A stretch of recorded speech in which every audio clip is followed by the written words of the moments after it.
working class, Rick Smith.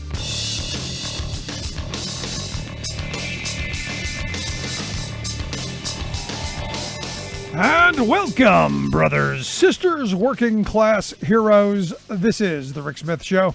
Thanks so much for being here today on the big program. Lots to get to, lots to talk about. Another one of those days where you cannot believe this is the America that we grew up in. Another one of those just amazing, incredible days of just some of the most ridiculous kind of things coming out of our leaders, and what at one point had been unconscionable is now stuff that we see happening every day. I mean, it's incredible. And I'll tell you, today I had a moment where, I got to see my kids playing outside. And this is kind of where, my whole frame has been for the last hour.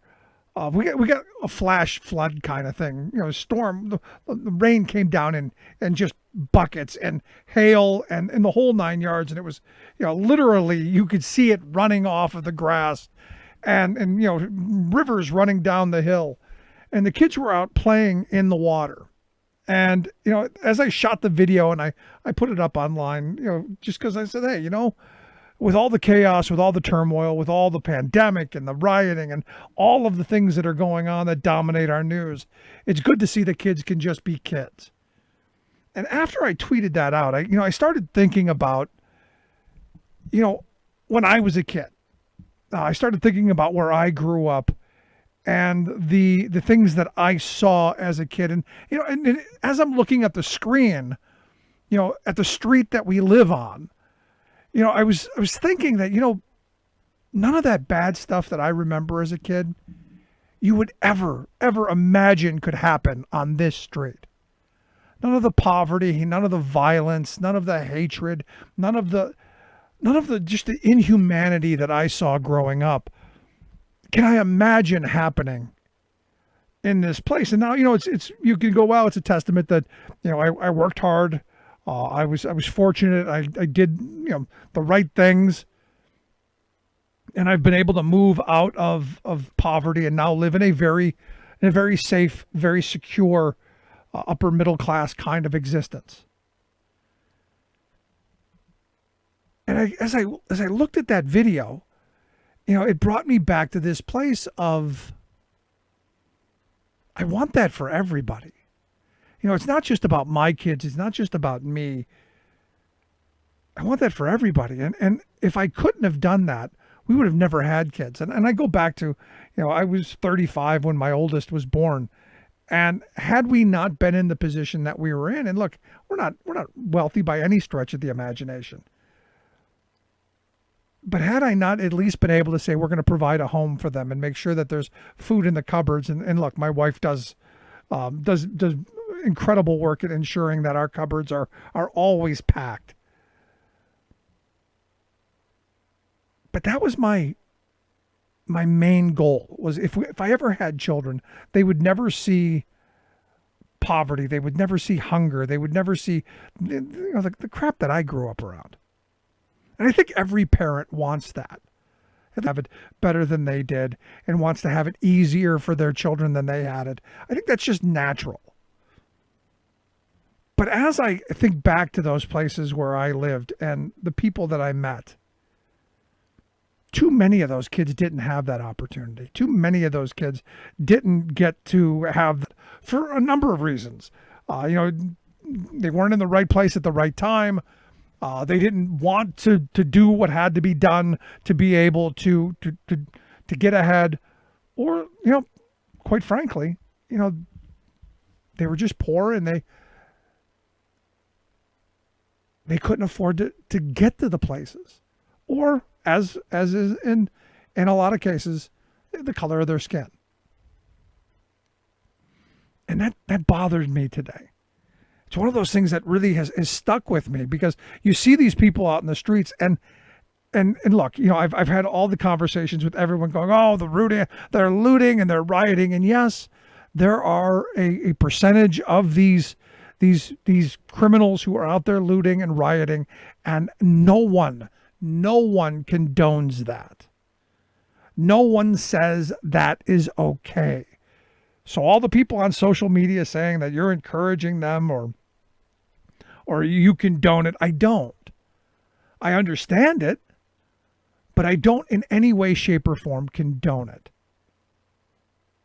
Just like I hope the law and order types, I hope the people who are the unquestioningly law enforcement supporters can look at the videotape that we're seeing and say that it's unacceptable and not condone the behavior that we've seen out of a number of the policemen. I'm not saying all of them, I'm saying a number of them.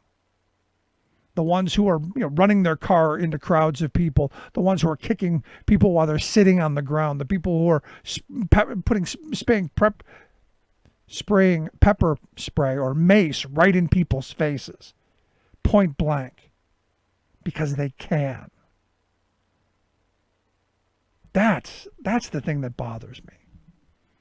And I think back to that video, and I don't know why that little 18-second video stuck in my mind. I don't know why that made me stop and think that we can be better. I think it was just that moment. The kids were extremely happy. None of the other stuff mattered.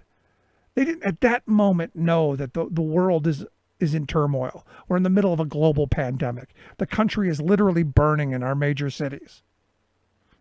And just for that little glimpse of time, they didn't have to deal with the outside world and all of its problems. But sadly, they're going to inherit all of this. And if we don't do something better, if we don't do something, it's going to continue to get worse for them. And it led me to, a conversation with my son who told me that he doesn't like politics. Doesn't want any part of it. Politics are, it's boring, Dad. Because he wants to do other things. And when you're 14, look, there are a lot of other things other than what Dad's hooked up on in politics. And I said, look, at the end of the day, everything is about politics. And I explained to him, I don't remember much about my high school government class. I know I passed. I know how the system works. But there are very few things that I go, I remember this explicitly. And one of the things that I do remember is, the teacher saying, look, government decides who gets what. At the end of the day, government is the great decider. And you have to play in the political world to ensure that you get what you need. And this is one of these moments where, I look at, and the conversation that my son and I had was, I wonder how many of the people who are out in the street protesting are registered to vote. When half of the country isn't registered to vote and 3/4 of the country doesn't bother to vote, pretty good chances that a lot of those people who are out, rightfully so, protesting the treatment of policemen and the treatment by policemen, do they vote? Because I said, look, you can't, as someone who's a big believer in direct action, as someone who's a big believer in protest and direct action is not the way forward. That's the way to get people engaged. You ultimately have to turn those people out to the polls. And it's what Barack Obama said today. It was one of those things that he brought up that, look, you want to talk about police practices? You want to reform police departments? There are 19,000 police agencies across this country. They're all local. And I've been saying for years that everything is local. It's amazing to me that everyone gets all riled up and all tingly in the panties about the presidential elections, and they don't give a rat's behind about their county commissioner or the local dog catcher or the prothonotary or any of those local offices that affect your life every single day. And this is what I was trying to convey to my son. The reason that I am a super voter, I have voted in every election of my lifetime. The reason that I do that is because I believe that you have to have your voice. You have to have it put out into the public square. You have to be willing to take that time and participate in this wonderful experiment of self-governance.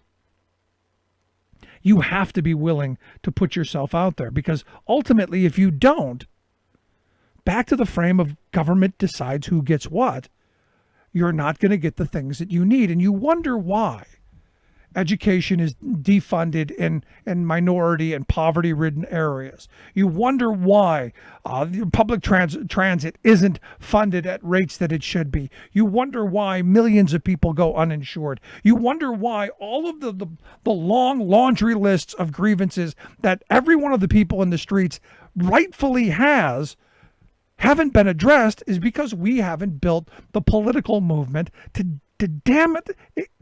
demand it and to fight for it.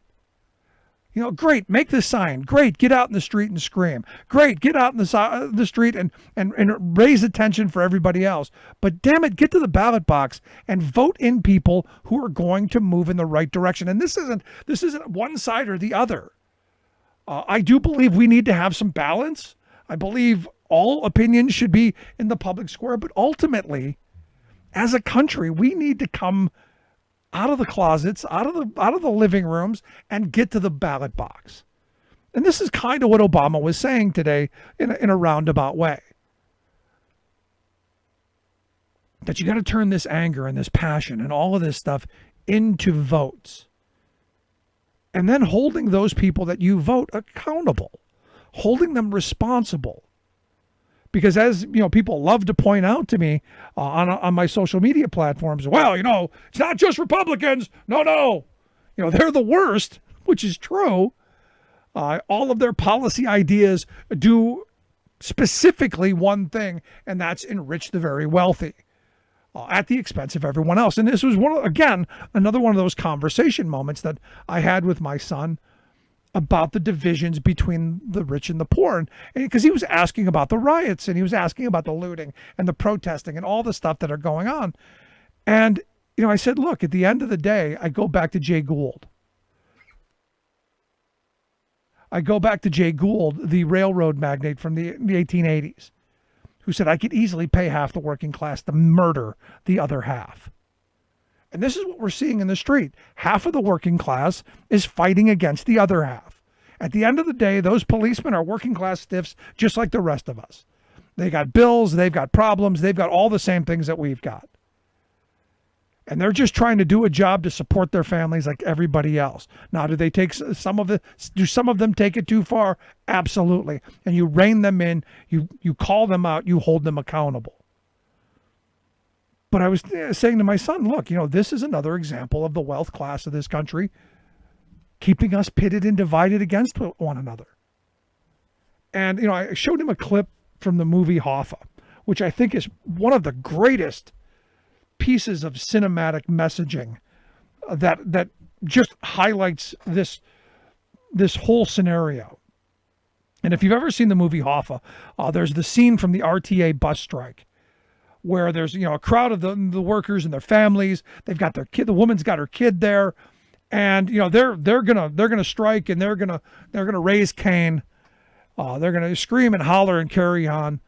And you see up in the upper office, the boss is looking down. The police chief's there. The local politicians are there, and they're looking out over the crowd, looking out down over the crowd.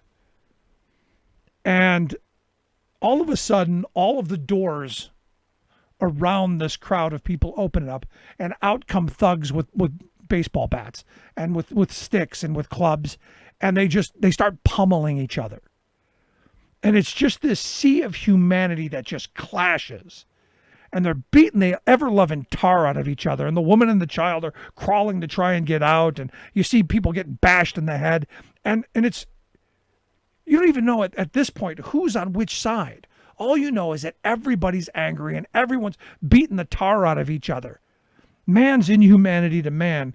And then the camera pans up to the boss, to the wealthy, to the wealth class, and their controlled parts of our government, the police chief, the local mayor, or whatever. And they close the curtains on it. And they all turn around back to their drinks, and the police chief's got his hands like, I don't know. While down below, the masses, We, the unwashed masses, we, the working class, we, the poor, we, the downtrodden, the unheard, are literally killing each other. And for what?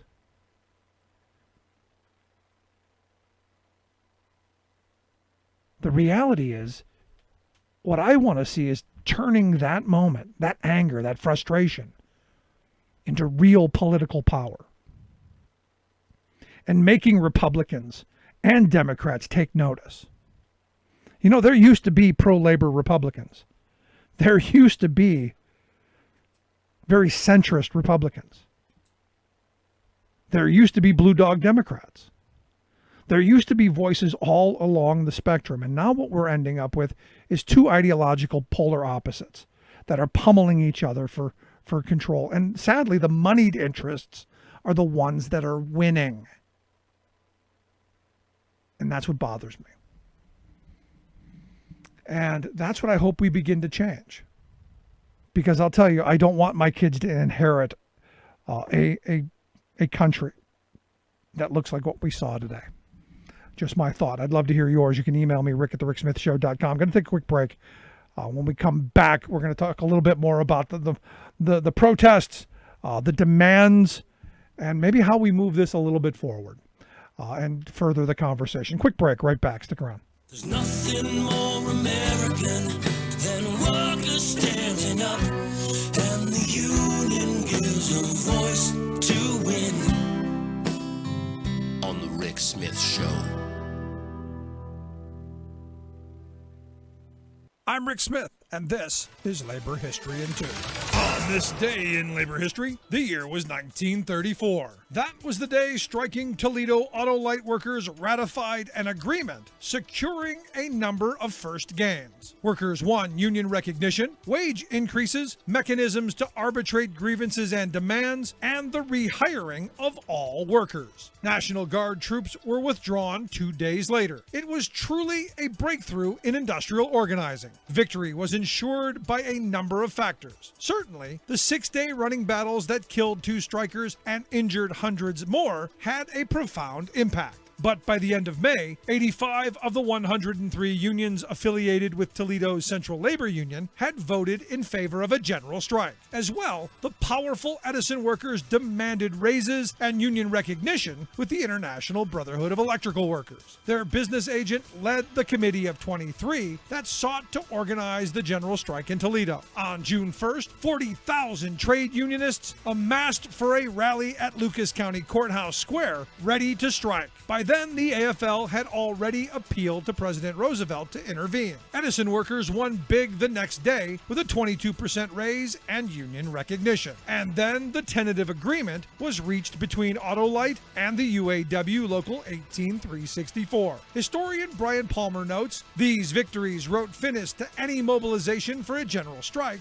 but they paved the way for ongoing union victories in the automobile industry. Before the year was out, 19 more auto parts plants in Toledo would fall to union organizers. A General Motors plant was rocked with the first successful strike in the history of this corporate giant, the opening blow in what proved to be a long and taxing effort to establish trade unionism in the open shop bastions of the automobile industry.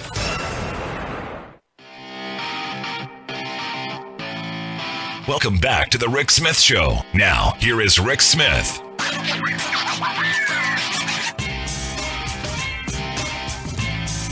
So something positive came out of today, at least.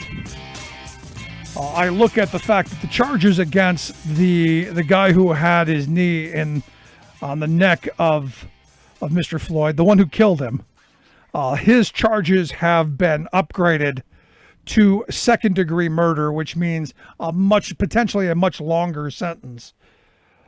And as we talked about the other day with Attorney Malone, who pointed out that how they had written the original complaint was very beneficial to him. This is righting that wrong. And we also now see that charges against the other 3 police officers are there as well, abating and aiding in the murder of Mr. Floyd. And look, at the end of this, these 4 should be tried, convicted, jailed, and maybe at some point we prevent people like that from being on the police force. Just kind of a thought. Anyway, this is a time, in my view, of having conversations that are difficult. The question is where do we go from here? No one can look at that video and say that it isn't wrong.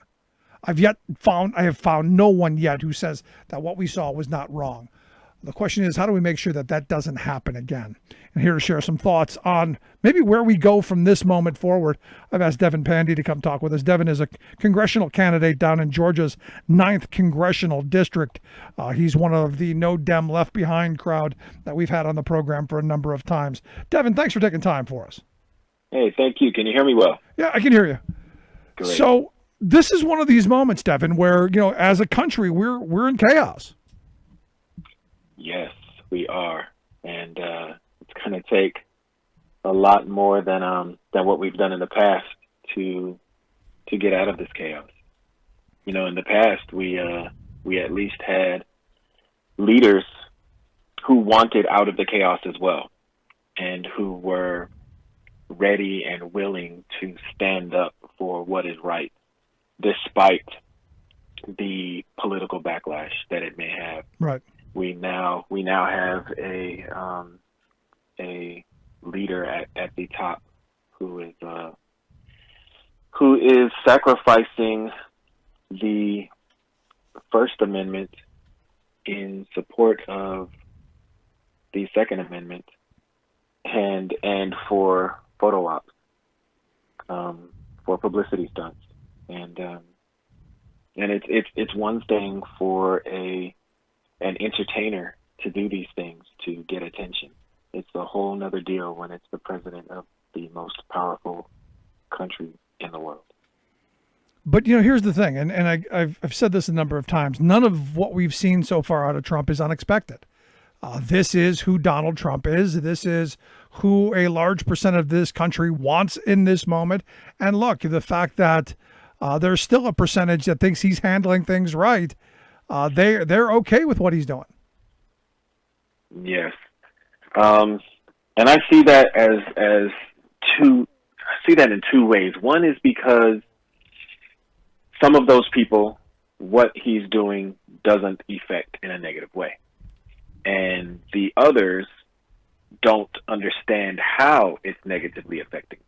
So yes, he still has those people who hang on his every word and are still supporting him despite his obvious and exponential lack of ability.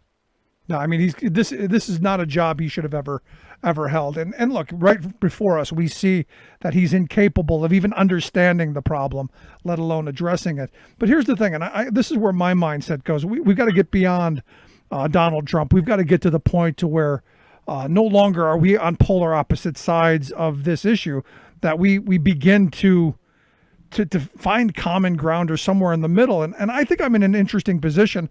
As I've said a number of times in the program, I grew up a minority in a minority housing project on the west side of Cleveland. I now live in a neighborhood that is overwhelmingly a white neighborhood on a really good street. My kids see police officers much differently than I saw them growing up. And I think there's a perception problem with white America. That, maybe our interactions with police are, hey, the cop handed out glow sticks on Halloween, or let the kids play with the sirens. It was very different when I was a kid, and it's very different in poor areas. And I don't think people understand that as well as they should. No, and for the most part, it's no fault of their own. We can take anything ever, and look at the difference between how one person who has experienced that thing and how they perceive it, and how someone who has never experienced that thing perceives it. And so this is one of those cases where, for the most part, you do have a difference in life experiences when it comes to dealing with the police, or how the police deal with you. And yeah, it's an issue that yeah, it's in the spotlight now. You know, we have these cell phone cameras, and so it's caught on camera more often than it was before.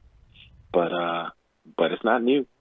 It's not new, and most people, most black people, and maybe people like you who grew up in not so affluent areas can tell you this is nothing new. We are unfortunately used to this. It's what happened, and I think it's only because of the technology these days that we're able to get national and global attention on these things. Because to most people like me, who grew up like me, who look like me, this happens. And we don't expect anyone to do anything about it. So my question is, because, this is, again, another one of those things that I say that I don't think white America understands. And I don't think they have the ability to understand what that is like. Sure, we've all had run-ins with policemen. We've gotten pulled over and we've gotten a ticket, and maybe we got heated back and forth a little. But rarely do you ever see someone yanked out of their car and pummeled for no reason. Like in this case, maybe I don't know if the guy passed a fake 20 or not. That hasn't been established. But, for something that simple, the man was executed on the street. I don't know that that's something that white American can comprehend. Mm-hmm. Yeah, it's difficult. And it's easier to understand when you can empathize with something, when you've been through it. But I think that even though white America, even though they can't empathize with it, it is still possible to sympathize with it. But before they can do that, they need to acknowledge that it's real, that it's not rare, and that it's not fair. That needs to happen before they'll ever be able to even try to comprehend the fear that riddles our bodies as soon as we see those blue lights behind us. And that's the reason that, I'm trying to, because look, the subject of race is not in my wheelhouse. It's not where my lane is by any stretch of the imagination. But I think it now has to become all of our lanes. I think it now has to become something that we have to figure out how we get around and we do talk about, so that maybe we can understand what it is to walk a couple of steps in your shoes. Mm-hmm. And I'll tell you, it's not only I know we used the term white America just now, and it's I want to caveat that by saying that thank God there are so many more people who don't have to deal with these things, that are actually willing to accept that it happened. Today, I organized a rally for unity in White County here in Georgia. We went to Freedom Park, and we had about 7 speakers, all from different faiths. And this is the first time that an imam gave a speech in White County. This is the one of the rare times that a person of Jewish faith, I don't think he did Kaddish, but whatever he did, I'm not Jewish, so I don't know. But we had reverends and pastors and everyone came together, and we had the local sheriff's department there as well, and they spoke, and we all stood in unity, and we had almost 200 people in this park, hanging on to every word of these speakers, because we were all talking, we were saying different things and speaking the same language as far as needing to come together to unite. We made this purposely a peaceful, prayerful gathering, and it was amazingly beautiful. No, and no one questions the fact that there are these kind of events happening right now. But sadly, the mainstream media has picked up on the rioters and looters, because if it bleeds, it leads, and we want chaos and conflict. And look, there's a lot of it going on in the nighttime. During the day, we see these stories happening all across the country where people are coming together and peacefully protesting and doing the kind of things that you're talking about. But sadly, the message has become, well, it's just all about stealing sneakers and T-shirts. Yeah, exactly. You'll have 2,000-3,000 people marching, and all the cameras will turn to the 15 people that just broke the windows of the Duane Reade and are taking things out of there. And so you have that less than 1% of people that's getting most of the airtime because it's exciting. Yeah. And I think that that is very it's irresponsible. No, I agree, but here's the thing. As I've been saying here on the program, it's time for people like me to not talk so much, close my mouth, listen, open my eyes, listen, see what's going on, understand, what people want, what the demands are, what moves us to the next phase. And one of the things that, a number of people are saying, we can't have looting and all that. You need to make demands and move forward. What are those demands? What are the demands? What do we need to be doing? How can we move this forward in a constructive way? Yes, that's very good. And unfortunately, I don't have all those answers, but I can give you some. So one is demilitarizing the police. But that's very important. Also, having a police force that is involved in the community that they're serving. The first time the only times you go out into the community is to patrol. That's the wrong answer. You should be in that community doing things so that the community and the community knows you. That breeds trust. No, I think that's extremely important. And look, I think that's the experience for people in my world. Everyone knows the local cop. He's the guy who coaches the local little league team. I've coached cops' kids before. They're just like anybody else. They just have a job, and it's where they live. They're part of the community. I don't ever remember that as a kid. I didn't see many policemen in my housing project. So how do you do that? How is it that you get policemen to live in these high poverty communities?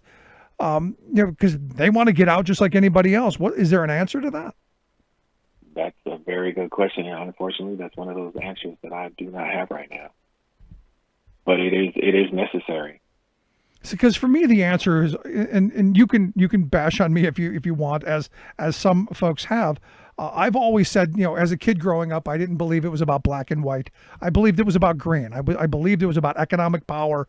And if you could just move out of these neighborhoods where the high concentration of bad things happen, things would get better.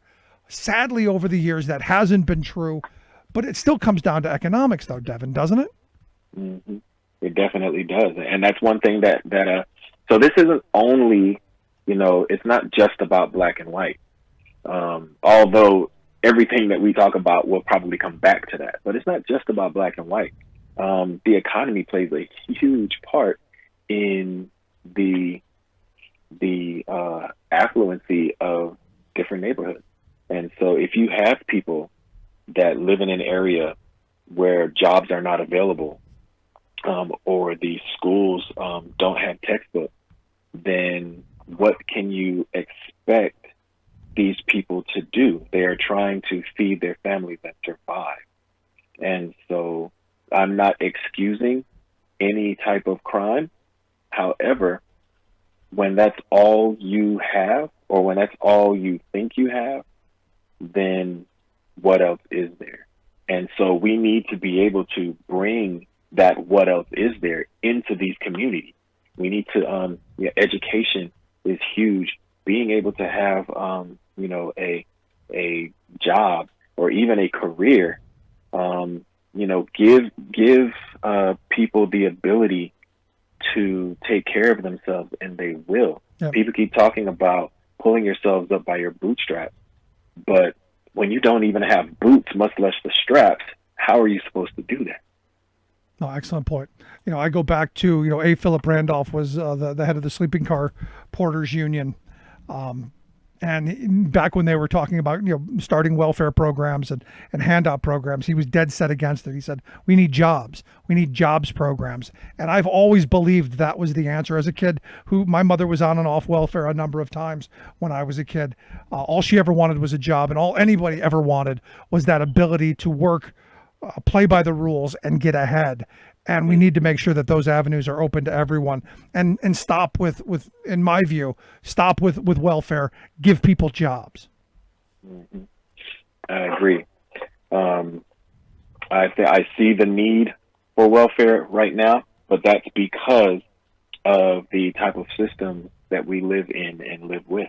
Yeah. Once we change those systems, that welfare will no longer be needed. And I'm going to tell you that people want to work. They want to earn their money. But when you have people want to work, they want to earn their money. Sure, there's something therapeutic about it. Exactly. And so, we have a lot of pride. People have pride. And but when you are discriminated against because the type of hair that you have, or because you have tattoos, or because of the way that you speak, or your lack of education, then if you're going from job to job and you can't keep a job, and it's no fault of your own, or you can't find a job and it's no fault of your own, and now we're pouring money into the social programs instead of educational programs. What they should be, the social programs should be right alongside the main programs, the education programs, to hold people over, and maybe until they're finished with their education. I'm really spitballing here because there are so many needs in so many different cities, and not one solution is going to fit every there's not. But it's always been my view that if corporations can't or won't create enough jobs for everyone to have gainful employment, the public sector has to come in and be the employer of last resort, to where every person who wants a job has a job that's going to be able to support them and their family. And that seems to me to be a policy that we could move forward on. We could take the money that we're spending and what people view as handout programs and give people gainful employment to do things in our community that aren't being done, that I think we absolutely need to do. Last line of questioning I wanted to ask you, though, because you're someone who has decided that now is the time to throw your hat in the ring and run for political office. And I know we haven't talked about your campaign, and I hope people will check out your website, devinpandyforcongress.com. We'll get links out on how you can check that out. You're running in Georgia's 9th Congressional District. And, this is one of those moments where this passion, this frustration that we see in the streets, I'm hoping turns into electoral victories. That, because I wonder how many of the people who were in the streets actually voted in the last election, let alone the presidential. How many people voted for their local town supervisor or their local pathonetary? How many people bothered to get involved in the local politics that really has more to do about their daily lives than anything else? Yeah, and that's one of the things that I'm trying to do right now, is to educate people who educate everyone, but especially people who look like me, because people who look like me are told, at least when I was growing up, we were told, don't bother voting. It's not going to matter. I didn't really realize until well into adulthood that I could even run for anything. I was just always told and taught that that's not for you. And so what I'm trying to do right now, not only am I trying to win this race and give this district the representation that they deserve, that they are not getting right now, but I also want to be an example for little boys and girls who look like me, or little boys and girls who grew up like me, because you don't have to look like me to grow up like me. Right. We have, everyone, every race has a poor section. And so I want those people to know that this is possible. You can do this. No, So, and that's the message right there. Yeah. Don't feel bad that you didn't know you could run for political office. I tell this all the time. It wasn't until I was about 15 that I realized college was a place that you went for education. Growing up where I did, the only people I ever saw go to college were really great athletes, and they were back really quickly because they couldn't stay in school. But I was 15 before I realized it. Yeah, when I was growing up, going to college was quote unquote for nerds. Going to college was not cool. You know what was cool in my neighborhood when I was growing up? Going to jail. Going to jail was cool. Going to jail, being able to come out of jail and say, yeah, I was in jail. I did so and so amount of months or whatever. That was cool. How do we change that? Education, and not just education, but examples, role models. We need role models who, both who have been to jail and those who haven't, to show that, one, you don't need to go to jail to be cool. That is not cool. It is not where you want to go.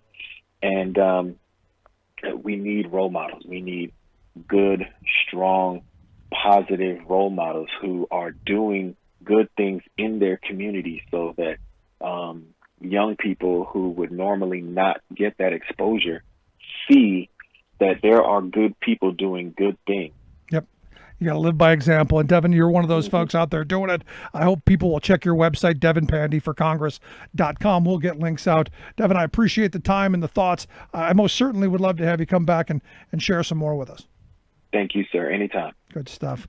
Again, devinpandyforcongress.com. Make sure you check that out. You've got a couple of bucks. Throw it his way. These elections are expensive. Quick break. Right back. Remembering that united we bargain, divided we beg. Rick Smith.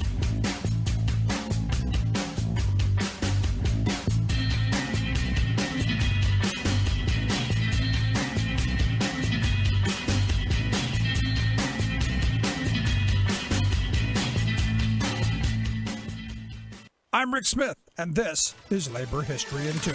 On this day in labor history, the year was 1900. That was the day that the International Lady Garment Workers Union was formed in New York City by 7 local unions. While men held nearly all of the leadership roles in the early days of the union, most of the workers were Jewish women. One woman who rose through the ranks of the union's leadership was Fanya Cohn. She was a Russian Jewish immigrant who worked as a sleeve maker. She helped to organize an ILGWU local at her workplace in New York. By 1916, she was elected as a vice president for the union. She was the first woman to hold that position. She made labor education programs her top priority, helping to found a workers' university at Washington Irving High School. Distinguished professors visited and gave lectures. In 1920, the U.S. Bureau of Labor Statistics called the school, quote, the first systematic scheme of education undertaken by organized labor in the United States. Fanya expanded her educational efforts on the East Coast from Boston to Philadelphia, and to the West as far as Cleveland and Chicago. In 1919, 800 members had taken part in one of the courses. Classes included subjects such as public speaking, health, and literacy. Fanya helped to found the Brookwood Labor College in New York, the first residential workers' college in the United States. Fanya often met with obstacles within her union. She believed workers deserved a broad education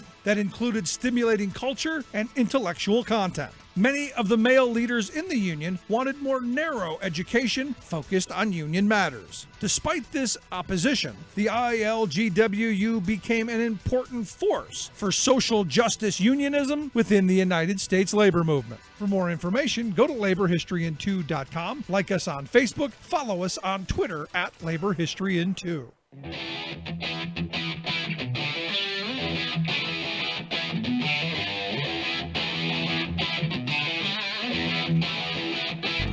Welcome back to the Rick Smith Show. Now, here is Rick Smith.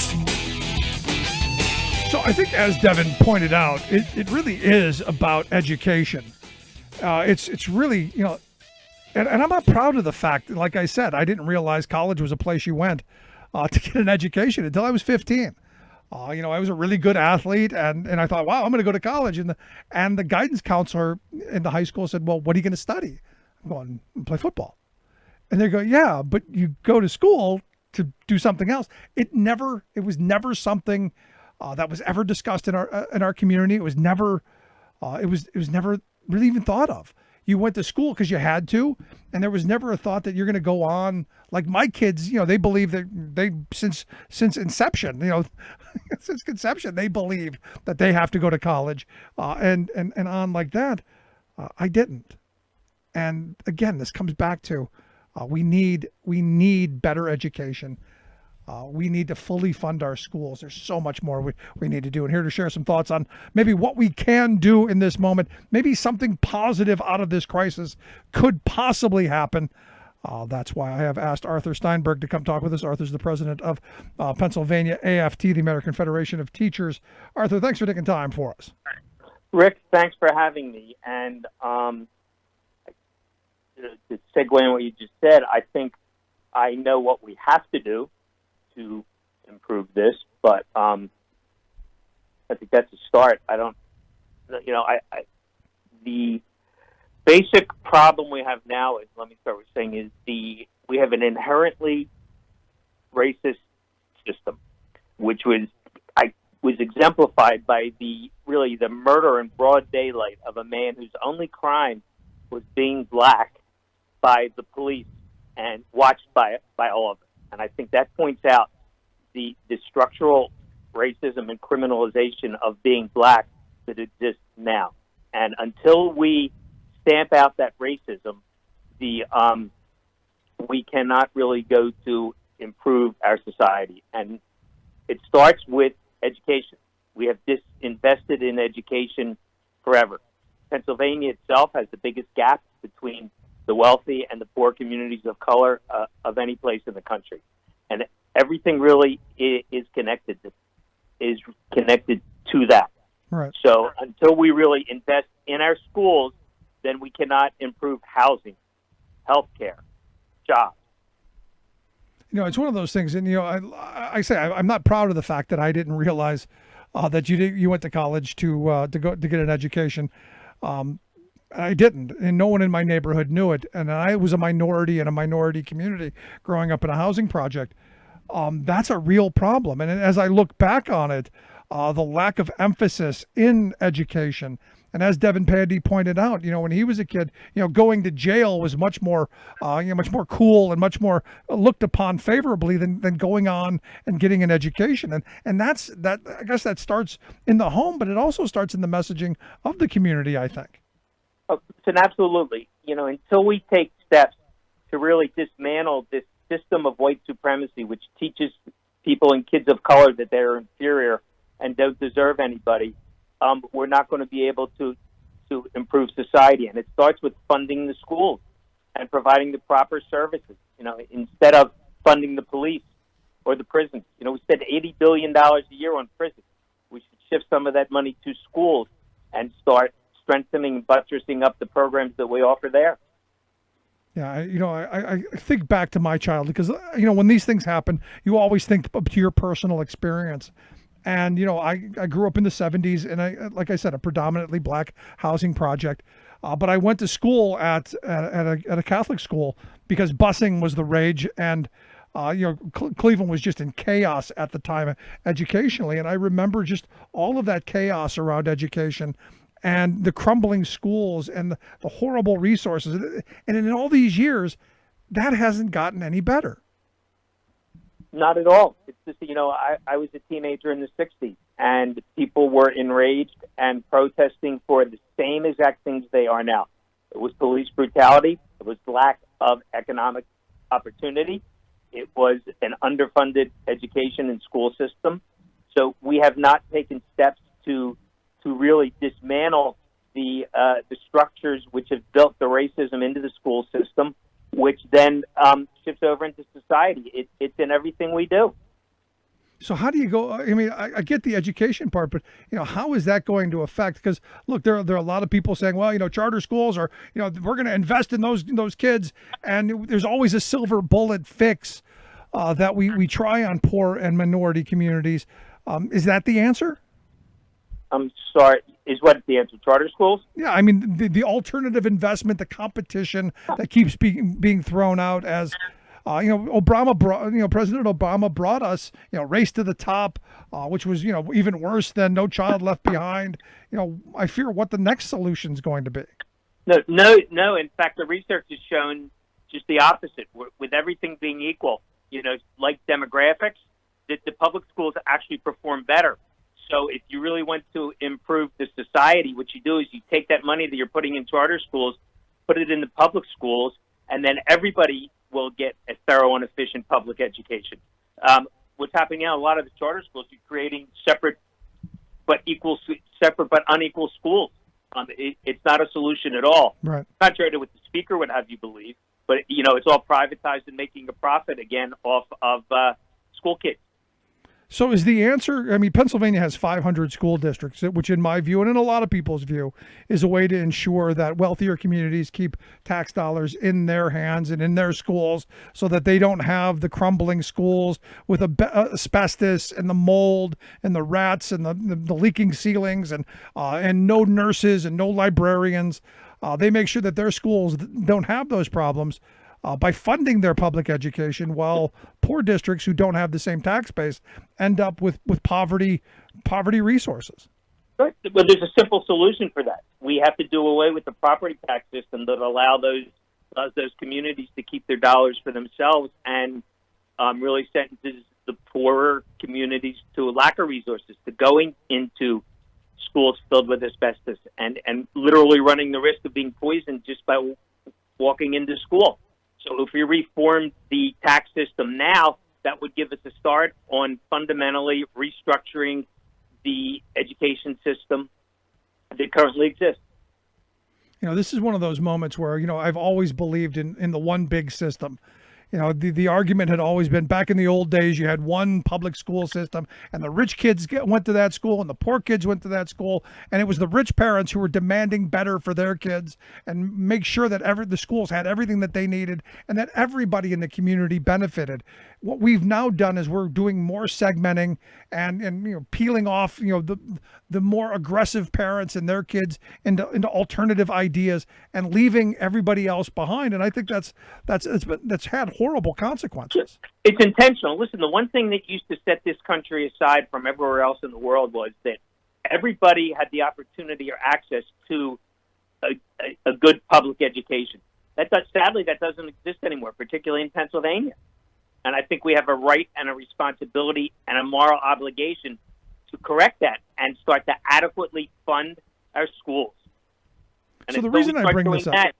What's that? No, the reason I bring this up is because, the argument that you're making and the argument that I've made is that we should be doing away with the 500, different school districts for tax reasons, and we should be funding everything from one pot. Everybody gets the same. And demanding that if you want more for your school district, everybody gets better off. But I keep hearing people with this Hunger Games mentality of, well, if we give that district more, our district will have less, and our kids aren't going to get what they need. So the heck with them, because hey, we work hard. That seems to be the message that keeps being thrown at us on why we can't help the poorer districts. I'm curious your thought. Is this right? Well, of course it's not right, and my thoughts are that is why we've come out with these policies on racial justice. Most of the poorer districts in Pennsylvania, again, are largely communities of color, and we obviously don't think that is correct, and we need to reform the system, starting with the property tax, and make sure that everybody is funded so that there is an opportunity to really improve their living conditions.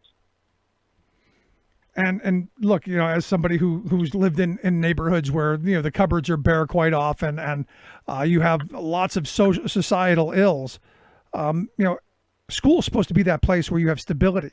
School is supposed to be that place where you feel safe. And sadly, we see stories coming out of places like Philadelphia where that's not the case. Well, those budget cuts have hurt tremendously, especially with what's going on now between the pandemic and the horror of that man being murdered and the police brutality that we see every single day. We actually need increased mental health benefits. And a lot of the research from the federal government now shows that when kids go back to school in the fall, they're going to need those increased supports. So again, you're going to get those in the wealthier suburban districts, but the poorer communities of color will not, and they'll even fall further behind. Listen, there was just a study came out the other day talking about the pandemic, and again, it goes back to the racist underpinnings of society. That during 1 3-week period,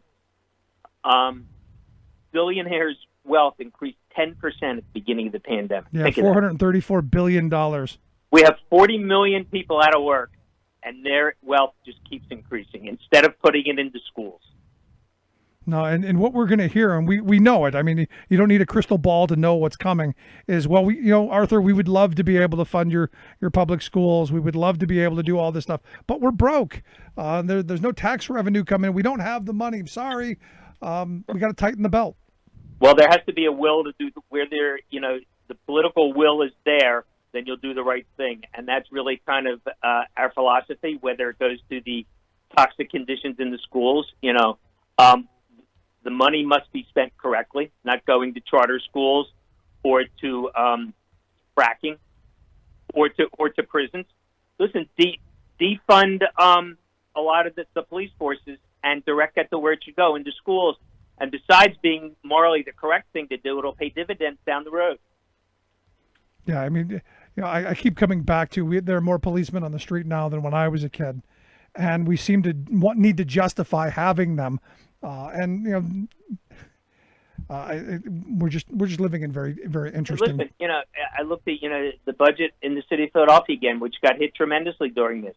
But there's an increase in the amount of money for the police. And listen, that mayor's been pro-education and has been helpful. But when you see the condition schools are in, to see that money added to the police budget, just rubs me the wrong way. Yeah. So last line of questioning I've got for you, because, you look at this and we're seeing people in the streets, we're seeing turmoil. To me, there's while direct action and demonstration and protest, is part of the American way. It still comes back down to the politics, in my view. I got to question how many of those people in the streets voted in the last local election or the last presidential election, and how do we turn what we're seeing and the anger and the frustration and the passions in the street, how do we turn that into electoral victories that are going to really address these problems? Listen, that's one of the tasks at hand, and what you run into is that I've tried this way, and this system hasn't worked for me. So we really have to kind of educate them and get them out to realize that the only chance they have to dismantle this really racist system is at the ballot box, and to change who's making the laws. Otherwise, my favorite Martin Luther King quote, which I saw over the weekend, I've seen a lot lately, is this is the voice of the unheard, that they feel they have no other recourse. So once this happens, then we have to try and channel that anger into an organized process to change our elected officials. Yeah, and ultimately it's going to come down to not just throwing out the Republicans or the Democrats or whoever. It's about adding some sanity and rational thought to this. And I got to tell you, yesterday I was really happy to see Steve King of Iowa ousted in the Republican primary, because I keep saying I'm hoping the Republicans take their party back to somewhere near the sane line. I don't want full sanity. That's too much to expect, but just somewhere near the sane line. But he's just monstrous. I mean, there was no excuse for him representing anybody in Congress at all. I don't care where you live. Yeah. But sadly, there are a number of those folks in the party that have led us into this moment that we're in. And I'm hoping, there's some electoral sanity that comes around. But Arthur, I appreciate the time. Keep up the great work, and I hope you come back and talk to us again. Will do. Thanks for having me. Anytime. Art Steinberg, he is the president of the American Federation of Teachers here in Pennsylvania, aftpa.org, their website. Make sure you check that out. But, at the end of the day, I think both of them have got it spot on. We've got to do something about our education system. We've got to do something about the inequity in our system. And it's built into Pennsylvania has 500 school districts. And do you think that has anything to do with other than, hey, we're going to keep our little pot and we're going to make our schools really good, which I'm in favor of, and screw everybody else? especially when the Hunger Games hit. I'd love to hear your thoughts. You can email me, rick@thericksmithshow.com. Quick break, right back. Stick around. You're listening to The Rick Smith Show. Remembering that united we bargain, divided we beg. Rick Smith.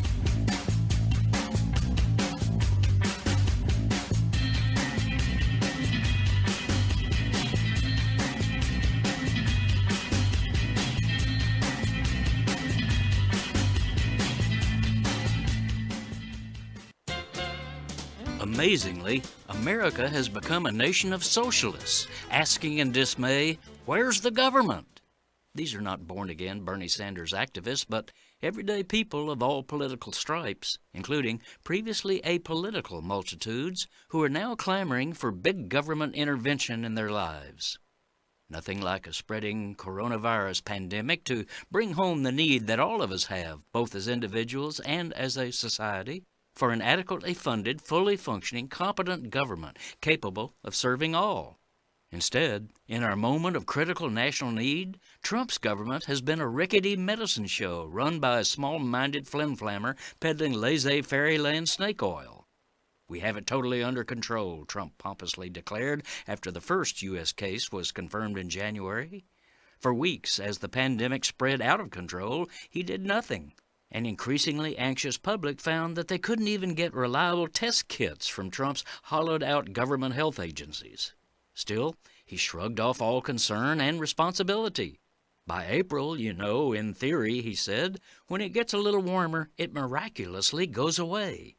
Not exactly a can-do Rooseveltian response to a national crisis. That complete absence of White House leadership is why a deadly pathogen is now raging practically everywhere across our land. Unknown millions of us are being infected. A closed indefinitely sign has literally been hung on the American economy, and even our people's social and civic interactions, the essence of community life, have been halted. This is Jim Hightower saying, right-wing politico Grover Norquist once said he wanted a government so small I can drag it into the bathroom and drown it in the bathtub. Trump has shown us what such a small-minded government looks like and what it costs us. Hightower's commentaries are brought to you by the Hightower Lowdown, the monthly newsletter with Hightower's take on what Wall Street and Washington are up to. For information, visit hightowerlowdown.org. Welcome back to The Rick Smith Show. Now, here is Rick Smith. So at the end of the day, what we can expect out of this global pandemic is a whole bunch of austerity talk. Hey, we're broke. We can't afford it. Sorry, we'd love to fund your education projects. We'd love to fund infrastructure. We'd love to fund a whole bunch of stuff, but sorry, we need tax cuts. You know it's coming. You don't need a crystal ball. You don't need to be clairvoyant. It is the tried and true political tested path forward for our elected class. And this is why I'm hoping out of this moment that the people who are in the streets with their frustration and their anger and their passion come around to the idea that, politics is where we have to fight this stuff. It's the bad policies that have put us in this place, and start demanding better, which is why my next guest's most recent article has my attention. He's written the story from race to the top to plunge to the bottom, the pandemic of federal education policy, over at the Rethinking Schools blog. Thanks to Stan Karp, who is the editor there at Rethinking School. Stan, thanks for taking time for us. Thanks for having me. So I'm looking at this piece that you've got, and just in the last segment, I'm talking to Art Steinberg, the head of the AFTPA, about the resources and the money, and you go through a whole bunch of money being spent on education that, if to use a conservative frame, if maybe we spent better, we'd get better results. Yeah, I was listening to some of your early conversation, and the details of school funding are complicated, but the heart of the matter is pretty simple. Schools don't get enough money, and the money they get is not distributed fairly. And it's not because there's a lack of money or a lack of wealth. It's because the money is not used for the things that we need to use it for. The most immediate problem with schools right now is 90% of school funding comes from state and local sources. You were mentioning the property tax and the 500 school districts. And Right. there are 16,000 school districts in the country, and it definitely is a way in which school funding can be sorted for race and class. But it's also the case that 90% of the school funding is coming from state and local sources, which right now, because of the pandemic and because of the economic crisis, are facing massive declines in their local revenues. And so what's got to happen in the next 2 months is a massive relief program from the federal government that gives to local districts and local schools the kind of money that Washington usually only hands out to the military and to Wall Street. They did not have any trouble finding $500 billion about 2 months ago in order to bail out corporations. They gave tax cuts in which 80% of the tax cuts went to 43,000 people who make over $1 million. So the money is there. That's one of the things that we've seen under the Trump tax cuts and under the economic policies of feeding the 1% and starving the 99%. No, and at the end of this, we keep coming up with bad idea after bad idea, and the resources just never seem to make it into the classroom. Because look, at the end of the day, it's my view that we've used the racial issue as something to really defund and destroy public schools, the idea of your local neighborhood public school, in favor of these new gadgets or gizmos, or now going to be charter schools and online cyber charter, which I fear takes hold at some point. I just see that this is part of that whole using the race issue as a way to destroy local schools. Well, there's certainly an element to that, though I think it's also important to recognize that the U.S. has a long and deep history of separate and unequal schooling, and that while there have been times where there have been public schools that served all kids, there's always been a tremendous amount of inequality in schools, and that inequality has been compounded by the kind of reforms you're talking about, based on a market which market reform will do for education what it's done for healthcare and housing, create fabulous profits for some and very little access for others. Yeah. So, yeah. Now, you point out in your article about the CARES Act. The CARES Act has some money for K through 12 education, for higher ed. And you point out the fact that we have billionaire Betsy DeVos, who is not a fan of public schools, in charge of that money. So to me, this is an opportunity for Education Incorporated to line its pockets and further cause crisis in my local school. Thoughts? Yeah. For example, the CARES Act appropriated about $14 billion for K-12 schools. And then there had to be some regulations about how that was going to be distributed. And it was supposed to be distributed, according to Congress, according to what are called Title I formulas, where more resources go to greater need, go to school districts that serve more poor kids, that serve more kids who are special education, serve more kids who have English language issues. And instead, Betsy DeVos issued regulations that would drive more of that money to private schools. She issued a guidance that right now is being fought, and about 10 states are not following it, even though she's trying to actually make it a law that would enforce states to do it.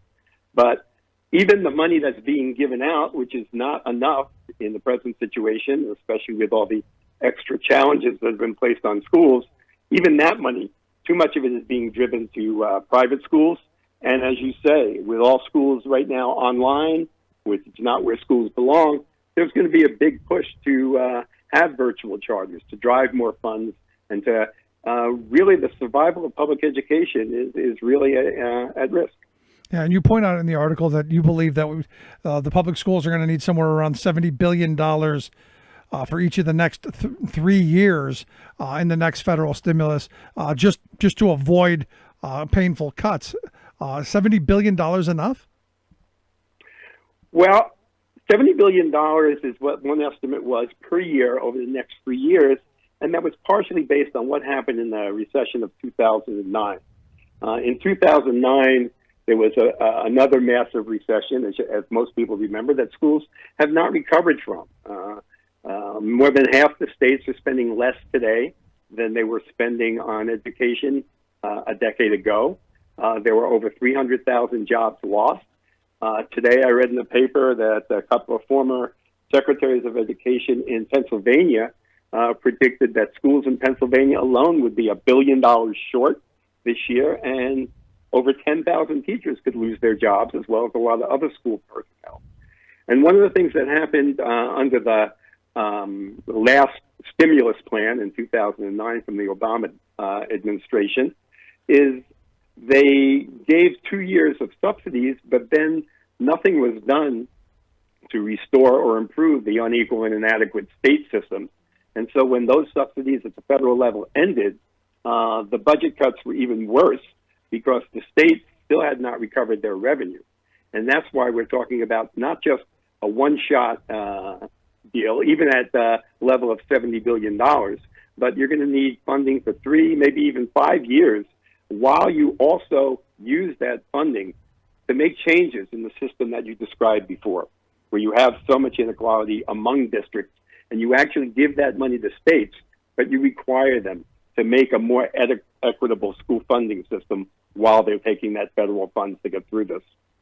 Yeah, but you're going to have people complaining that in some counties where here in Pennsylvania anyway, where you've got the average per pupil cost at around $20,000, they're going to be whining because they ain't getting $20,000 if this all goes to one pot, will they? Well, it depends. Like you say, if we're distributing austerity, if we're distributing an inadequate funding system, yeah, then we're going to exacerbate those differences between districts, and we're going to have a struggle for an inadequate pool of funds. If you look at what's needed for education, which is what you should start with, you could look at the kind of quality education people would get if they went to a private school and what they would have to pay for it. You would also do a cost study about what it actually takes to have a school deliver the opportunities and the standards that the state says it should be delivering. What we had with Race to the Top, for example, is you had schools engaged in budget cutting at the same time that they were expected to do more, and that the teachers were blamed for whatever shortcomings were happening in the school. So there has to be a combination of a massive investment at the state level, at the federal level in state and local governments, and a lot of that money has to be directed directly to schools, or else it won't make it there. Right. So let me ask you this, because you point out in your piece that Democrats haven't been the greatest on this issue. Republican, while billionaire Betsy DeVos may be horrible and this administration bad, the Democrats haven't been great either. Is this not one of those moments for each party maybe to compete for the people who are out in the streets who hopefully will vote in the next election? Very good point. And I think, it's hard to remember what life was like 3 months ago. But 3 months ago, you might remember that there was quite a bit of energy in even the Democratic primary. There was quite a bit of mobilization, including mobilization of young people and people who had not necessarily invested in the political system before. Seeing the possibility of change in the Sanders campaign and progressive movements, in the climate justice movement, in the immigrant movement. And a lot of that energy was lost during the time when the Democrats kind of coalesced around the most conservative of their candidates. And then in Congress, when they really ceded the initiative to Mitch McConnell and let the Republicans write the CARES Act, write the first bills. And now we have schools having to compete for survival with things like saving the post office and saving elections, when instead of negotiating just about the size of the small and large business bailouts, which is what happened, the Democrats should have been, centering proposals for Medicare and health care for all, for moratoriums on debt and rent and evictions and foreclosures, and for the kind of subsidies to working families and expanded aid to state and local governments that they should have been fighting for at the beginning of this crisis when they had more leverage. Yeah. No, I'm right there with you. So let me ask you a last line of questioning, because ultimately this is a political issue. How do we get that message out? How do we get to those people who are in the streets, who, some of my guests have said, education is the way we solve some of these systemic problems. How do we get this issue front and center? Well, I think education advocates and education activists are going to have to, make common cause with activists around lots of other issues, the labor issues you talk about all the time, the climate justice issues. I think the activism you saw around, we're seeing in the past week around criminal justice is crucially important. We spend $100 billion a year on policing. New York City spends $450 million on police just in its schools. And we need to redirect some of that funds, but we also need to give people something to vote for. So, I think it's really important. I mean, like a lot of people, I would vote for an empty chair to get Trump out of the Oval Office. But the Democrats need to recapture some of the energy they had during the primaries by giving people reasons to vote and giving people hope that things will really change. Yeah, I'm right there with you. Stan, I appreciate the time. A great piece. I hope folks will check it out. Thanks so much for the time. Thanks. If I could, if the people would check this out at rethinkingschools.org. Thanks for having me. Good stuff. Again, the article is From the Race to the Top to Plunge to the Bottom, written by Stan Karp. They're at rethinkingschools.blog.com. Make sure you check that out. We'll get links out. Quick break, right back. Stick around. This is The Rick Smith Show.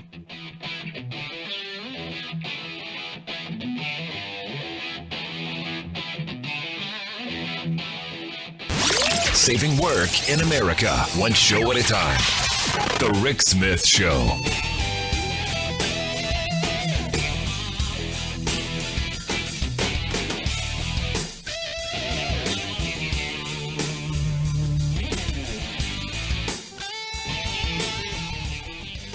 I'm Rick Smith, and this is Labor History in 2.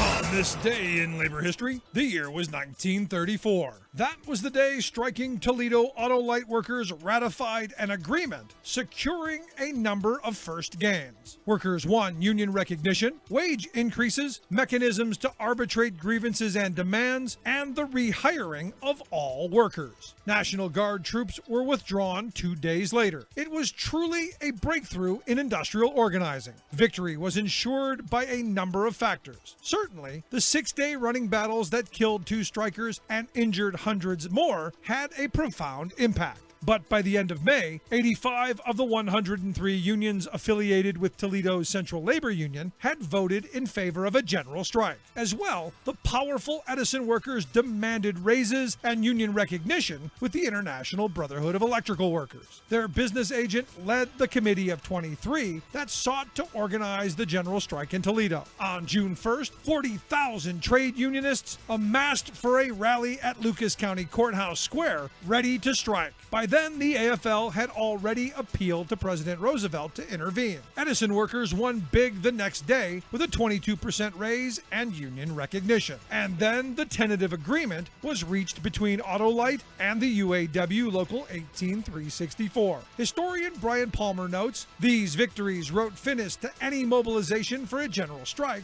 but they paved the way for ongoing union victories in the automobile industry. Before the year was out, 19 more auto parts plants in Toledo would fall to union organizers. A General Motors plant was rocked with the first successful strike in the history of this corporate giant, the opening blow in what proved to be a long and taxing effort to establish trade unionism in the open shop bastions of the automobile industry.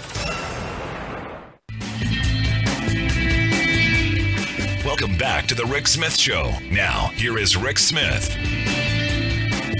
So I was just looking at Twitter, looking at some of the video and some of the protests today in D.C., and it popped into my mind, now Donald Trump's got a crowd. And now we're not going to debate over the size of the crowd. In fact, so large that they had to use tear gas to get him away. And what's weird to me, again, this is another one of those examples of a guy who would lie when the truth would be better. And I guess I don't understand that mentality. But, truthfully, you can't believe a word that comes out of Donald Trump's mouth. And I've said that a million times already. Because, he's, like I said, someone who would lie when the truth would be better. We found out today, evidently Trump was on with Brian Kilmeade, the Fox News guy. And Trump was given, it's all fake news nonsense. And it was a false report, he said, that he had been taken to the underground bunker as a result of the protests outside. And, he then goes on to say that he was in the bunker. He's in the bunker, but he was only inspecting it. And he was only there for a teeny short little period of time. And it's one of those things where you go, did you have to lie about that? Whatever you thought the reason you were there for, maybe there was a dish of ice cream, I don't know. But Secret Service moved you away for a reason. They did their job. So the response would have been, look, the Secret Service has a job. Their job is to ensure that I am protected. And they made the choice that I needed to be moved away. And look, they're doing their job. That would have been the response. A believable response. Nothing that's going to say anything about his manhood, the size of his hands or his feet or any of that. It is. Secret Service moved him. It's part of their job. Instead, what we get is this ridiculous, nonsensical, idiotic view that first thrown out by Scott Walker, former governor of Wisconsin, of, can you imagine anyone else manly enough to walk, out in D.C. at this time? And it was ridiculous because, what the picture didn't show is that there was literally a row of armed people on both sides of him. There was a human shield all around him at all times as he was walking. And it was purely a propaganda stunt. And purely one of these moments where you go, it's all about the photo op. And that was confirmed today by Press Secretary Kayleigh McEnany, who compared that little jaunt Trump took to St. John's Episcopal Church where they didn't want him. They actually compared it to Winston Churchill inspecting the bombing damage after there was bombing going on during World War II. I'm not making this up. She actually compared it to someone in a war zone with enemies dropping bombs on you, to Trump walking really well protected as the police are gassing people, to that of Churchill, and to that of George W. Bush throwing out the first pitch after 9/11. And I'm going, I don't really see it that way. And fortunately, no one else did either. Trump has been mocked and laughed at and, globally just mocked for this idiotic stunt that from the beginning reeked of propaganda. And now you have the Trump campaign complaining that news reports of there being tear gas used against those protesters, and I've said it too. I said they were gassed. I've said that there was tear gas used, and I do have to correct that. They were gassed. Evidently, it wasn't quote unquote tear gas. And you've got the Trump campaign saying that they want an apology. They want immediately corrected this erroneous reporting.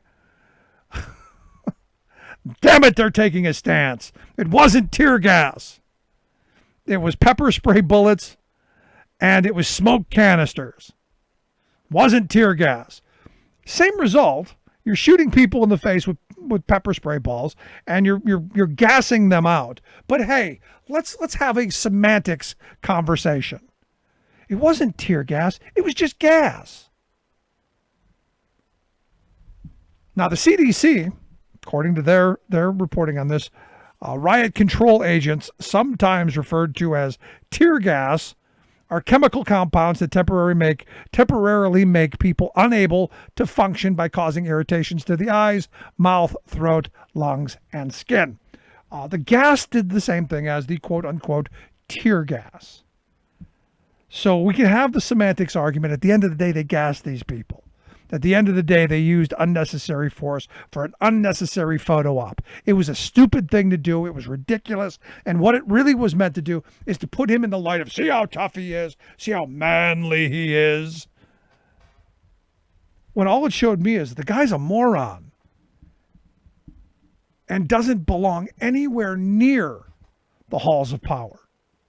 This was a moment of, hey, maybe he gets hit with something, and then we can really crack down. That's what this was about. This was an opportunity of, hey, someone throws a shoe like they did at George W. Bush, then we can bring in the big boys. And if you look at the photos coming out of D.C. and these mercenaries, and yes, we have mercenaries patrolling our streets. Or I'm sorry, they're defense contractors. We used to call them mercenaries, so I'm going to go with the old-fashioned mercenaries. We've got mercenaries guarding our institutions.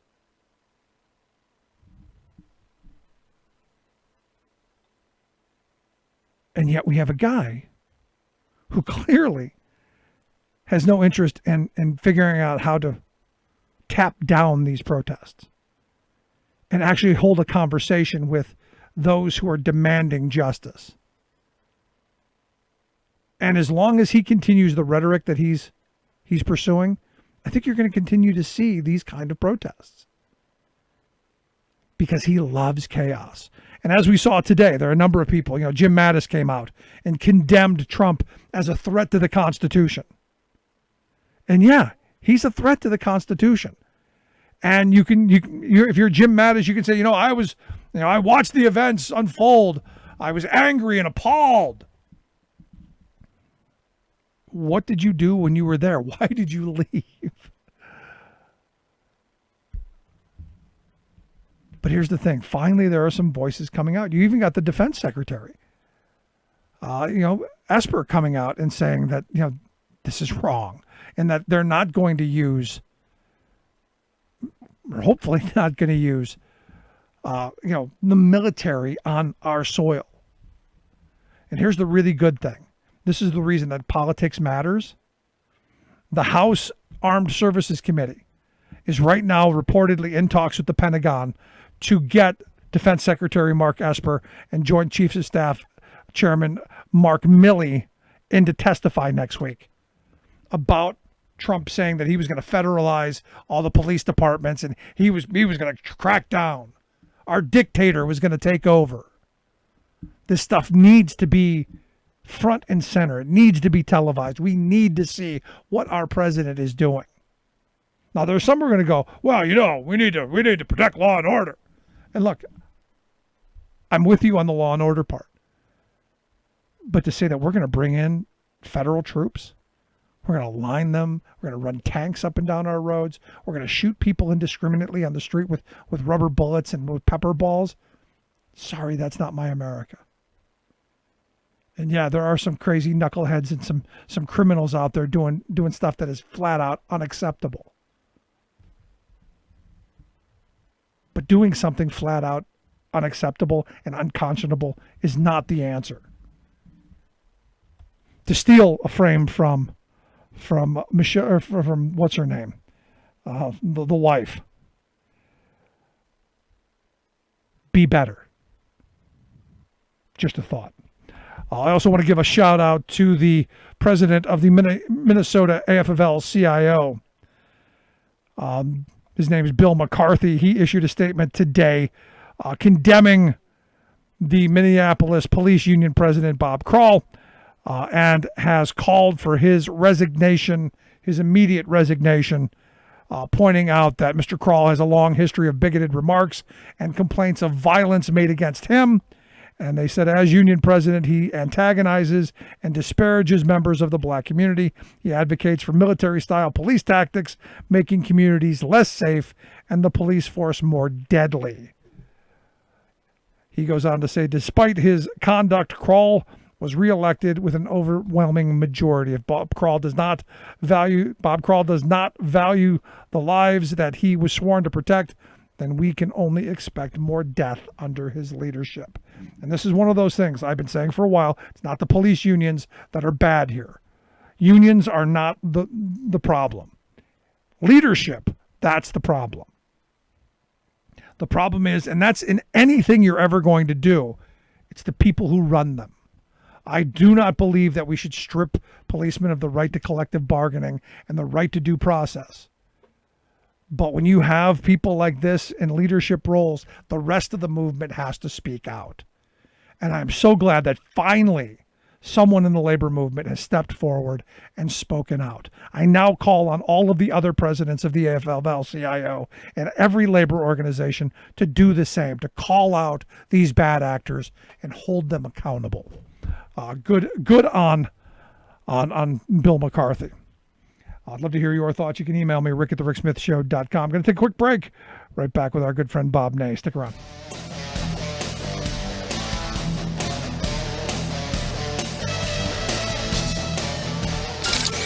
Waving the flag of freedom for people, not corporations. Rick Smith.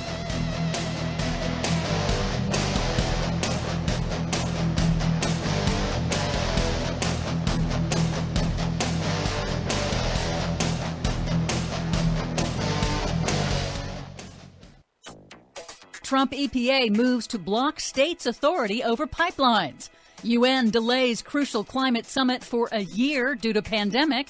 Good news for breathers as more coal plants close in 2020. Plus, several stations in north-central Siberia, including areas near or above the Arctic Circle, are seeing temperatures climb well into the 80s. Siberian heat wave brings zombie fires. Fantastic. All of those stories and more straight ahead from BradBlog.com. I'm Brad Friedman. And I'm Desi Doyen. Stand by for 6 minutes of independent green news, politics, analysis, and snarky comment. The plague of locusts that has been devastating crops in eastern Africa has now officially spread into India. A swarm the size of a square kilometer eats as much as 35,000 people in a single day.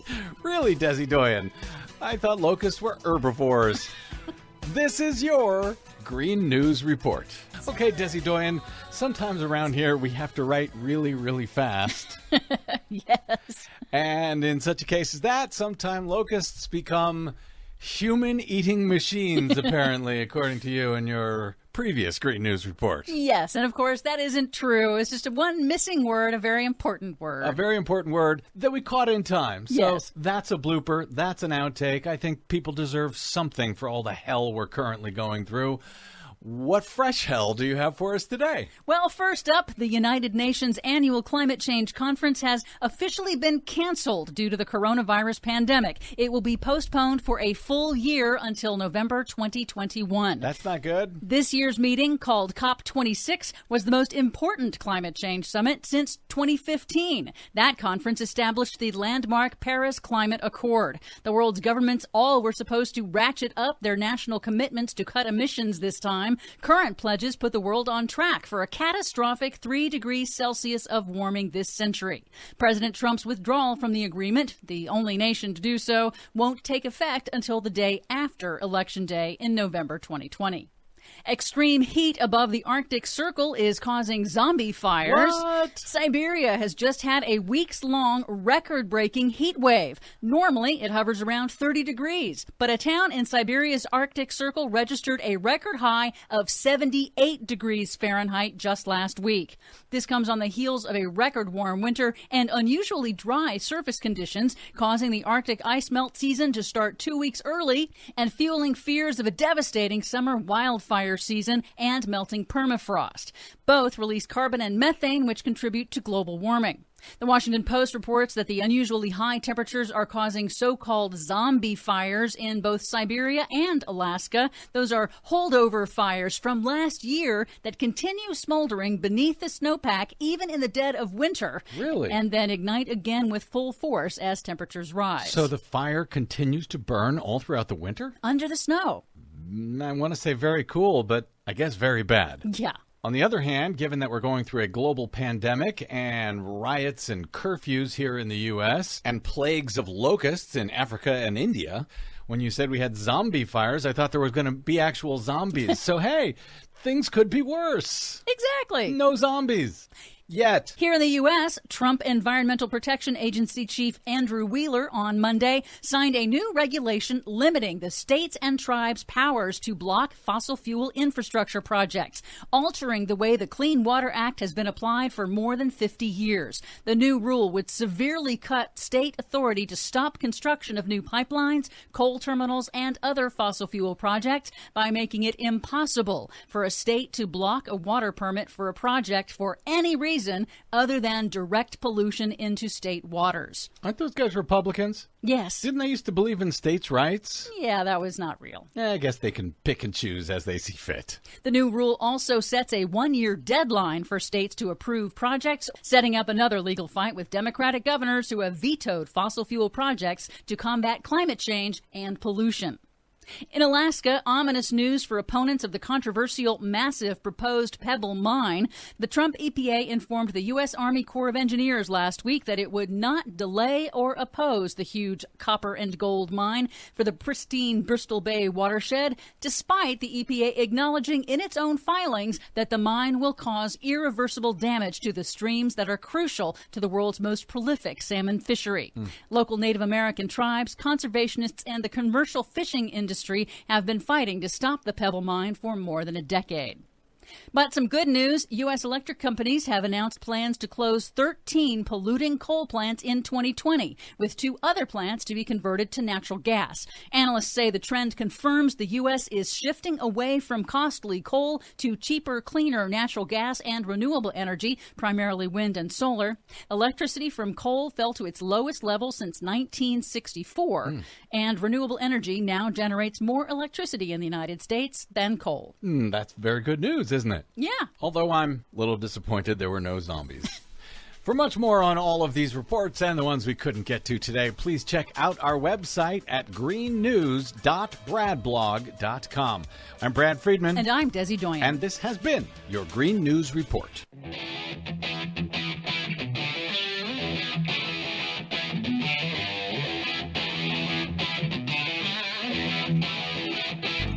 Welcome back to the Rick Smith Show. Now, here is Rick Smith.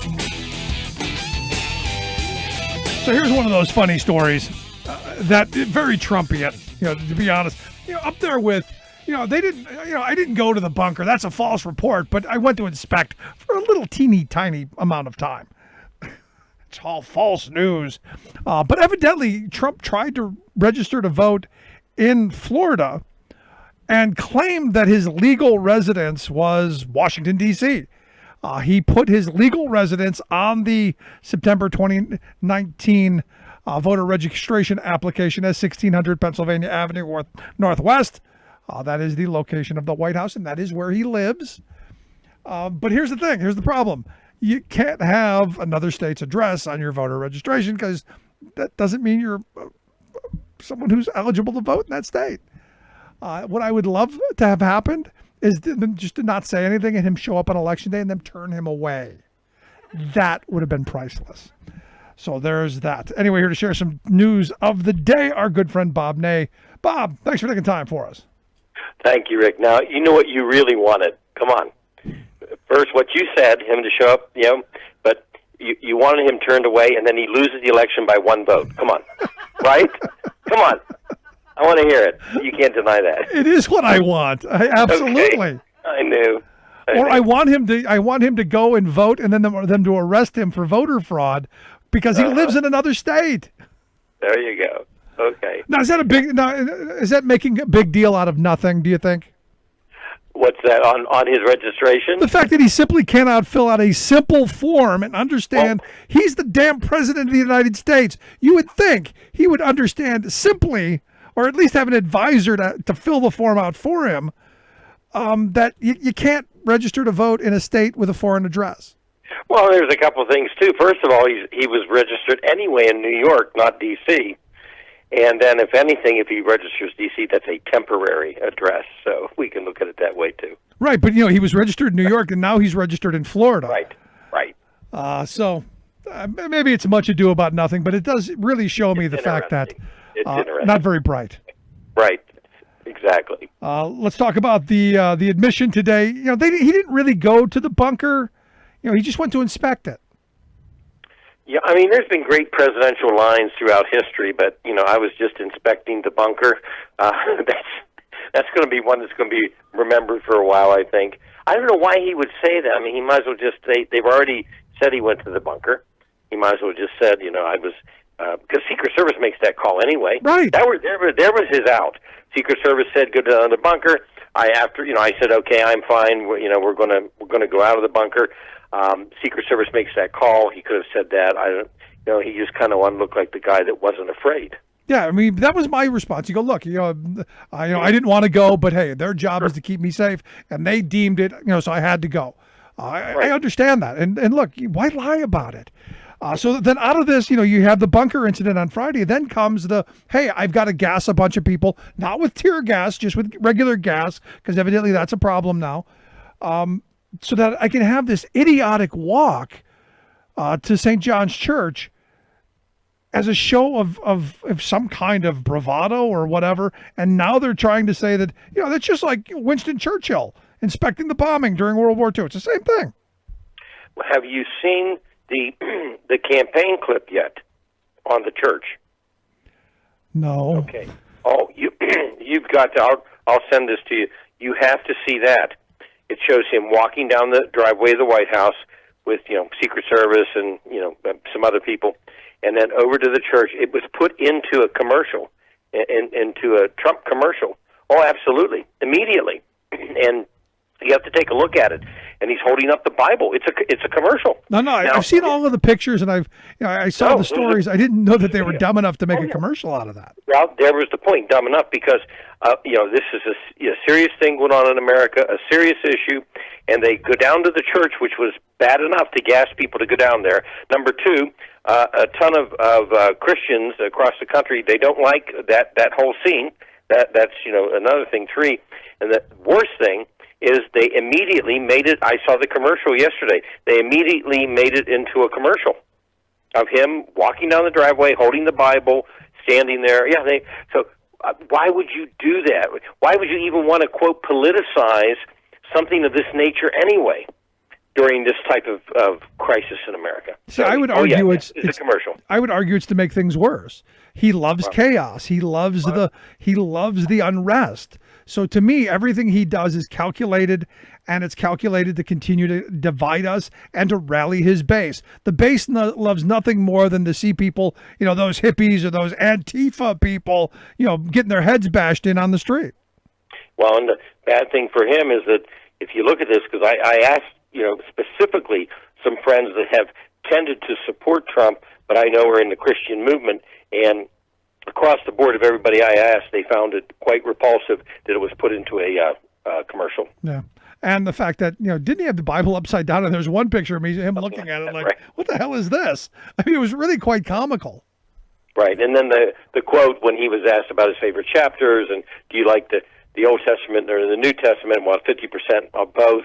I'm like, okay, all right, Because that was my tweet. Do you think he's ever opened that book ever in his life? Well, I mean,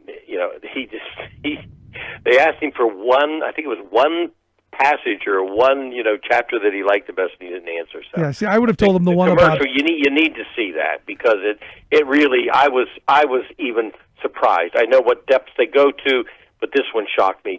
In this type of crisis, to make anything a commercial dealing with any of this is extremely poor taste. Yeah, I mean, the Bible verse I would have thrown out is the one about not praying in public, closing your door, going into your room and praying in private. Maybe that's something that our hyper-Christians should learn, especially someone like Trump, who I don't believe ever prays to anybody but himself, and I don't believe he's ever opened the book. Right. It seems that simple to me, and just that is. Let's talk about something else Trump's done. Evidently, we're blocking flights coming from China. Thoughts? Well, yeah, in fact, one of my friends just posted. She's over there, and she said, "Can I ever get home?" Yeah, I think that blocking certain flights as we have done is one thing. It depends on and I'm not happy with China. I think they initially lied. I mean, frankly, period. They lied. But I think if we're going to allow flights, then we have to have some type of controlled basis where you take a temperature at the airport, you insist on it on their end, something, so that you're not just discriminately making a decision who comes in or who doesn't. Yeah, I mean, this just seems like we're ratcheting up things with China. And look, there's nobody happier about it than me, that Right. we start talking about, having domestic production and domestic consumption and undoing some of the horrible policies of the last 20 years. But it seems like there isn't really a plan here. No, that's exactly what I was referring to. If you have planes coming from any country, certain ones that have more of a breakout, I know we've have banned. But if you're having them come from countries, and if China, again, they lie. I know they lie. They manipulate. I don't care for their government. But if you're going to have a policy, have it with some type of rationale. Some type of way you try to check people, because people are going to be leaving the United States. And I wonder how that's going to be handled by other countries, because we have such a high rate here. Yeah, it's crazy. But, hey, some of the things that I've seen, and I don't know if it's propaganda or not, but it seems like things are kind of, steady. The number of hospitalizations have steadied off in a lot of states, and some have actually gone down. Right. Now I'm waiting to see what happens in the next week or two over all the people in the streets and all of the, the stuff. I'm hoping we don't see a massive spike. But for now, the news looks okay. It looks okay, and there's where people, need to use common sense. For example, in Ohio, some of the decisions to not have elective procedures, which, frankly, cardiac rehab is not necessarily elective. Cancer screenings, if you've had a history of skin cancer, that's not elective. It's something you should do. But they didn't. They started out pretty good, then they didn't come down to where, we've got hospitals that are empty now, let's let elective procedures or certain ones continue. They didn't do that. It's just like the China flights, have an idea, just like you said, have an idea of what you want to do. Well, it's the same thing. This is going down, so they've got to look at cases, they've got to look at areas of states, and they've got to look at, hospitals, and can they have procedures to continue. So I think if people do it with some sound thinking and science, it'll be okay. If they don't, they're just going to kind of pick a policy and run with it. Yeah. I wanted to get your thoughts on James Mattis, former Secretary of Defense's comments that Trump is a threat to the Constitution. My thought is, what took you so long? But I'm curious your thoughts. Well, this is interesting because the president started out with the Insurrection Act, which is an act of 1807. And if you actually look at what it empowers a president to do in its history, it's a request by the state legislature or the governor. It's not where you say to the governor or the state legislature, I don't think you did what I think you should do, so we're going to come in. It's a request. And then it also is used to address any kind of insurrection in a state. Insurrection. And then it's also with a combination of conspiracy in the state, right, which there's a conspiracy to deprive people of their constitutionally secured rights. So, Rick, there's certain, obviously applications of this act. And when you look at, after the president said, we're going to do it, then you've got Defense Secretary James Mattis, who yesterday just castigated the president. And I think his quote was that the first president somewhere in his lifetime who doesn't try to unite United States, of America. And look at what the Defense Secretary Esper said. He came right out and he said he opposes using insurrection to send military to quell the unrest. And, of course, I don't know if people have paid attention to this, but right afterwards there was an article about Defense Secretary Esper hasn't lost his job yet. Yet. He hasn't lost his job.